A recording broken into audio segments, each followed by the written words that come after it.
కన్నమయ్య జిల్లా లక్కిరెడ్డిపల్లిలో ఎన్టీఆర్ భరోసా పింఛన్ల పంపిణీ కార్యక్రమాన్ని నిర్వహించారు. ఈ కార్యక్రమంలో మంత్రి మండిపల్లి రాంప్రసాద్ రెడ్డి పాల్గొని లబ్ధిదారులకు పింఛన్లు పంపిణీ చేశారు. 1వ తారీఖున పింఛను అందిస్తున్న ప్రభుత్వం కూటమి ప్రభుత్వమేనని ఆయన అన్నారు. ఈ సందర్భంగా రాబోయే స్థానిక సంస్థల ఎన్నికల్లో కూటమి చేసిన అభివృద్ధికి ప్రజలే ముందుకు వచ్చి ఓట్లు వేసి గెలిపిస్తారన్నారు. వైసీపీకి దమ్ముంటే వారి హయాంలో చేసిన అభివృద్ధి ప్రజలకు చెప్పి ఎన్నికల బరిలోకి దిగాలని సవాల్ విసిరారు. ఈరోజు రాయచోటి నియోజకవర్గం లక్కిరెడ్డిపల్లి మండలంలో ఎన్ఆర్జీఎస్ కింద 1,30,00,000 రూపాయలతో అభివృద్ధి కార్యక్రమాలు చేపట్టడం జరిగింది.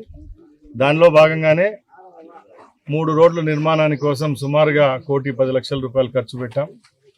గత 25 సంవత్సరాలుగా పెండింగ్ ఉండే గ్రామాలకు కూడా ఈరోజు కూటమి ప్రభుత్వం ఏర్పాటైన తర్వాత రహదారుల ఏర్పాటు జరుగుతూ ఉంది.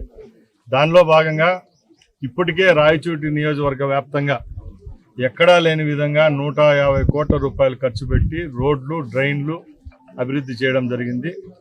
రాష్ట్రంలోనే మొట్టమొదటి నియోజకవర్గం, ఏ నియోజకవర్గంలో ఎన్ఆర్జీఎస్ నిధులు, డిఎంఎఫ్ నిధులు, పార్ట్ హోల్స్, పంచాయతీరాజు, శాసకీయ ఫండ్స్ అన్ని నిధులు తెచ్చిన నియోజకవర్గం అని చెప్పేదానికి కూడా గర్వంగా ఉంది.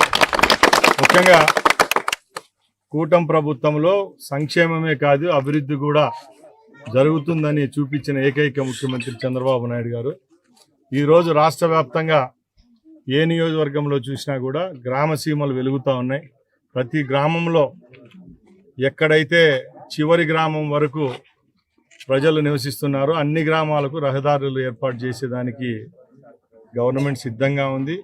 కేవలం ఎన్ఆర్జీఎస్ఏ కాకుండా అన్ని నిధులను ఈరోజు తీసుకొచ్చేదానికి కూడా మేమంతా కృషి చేస్తాం.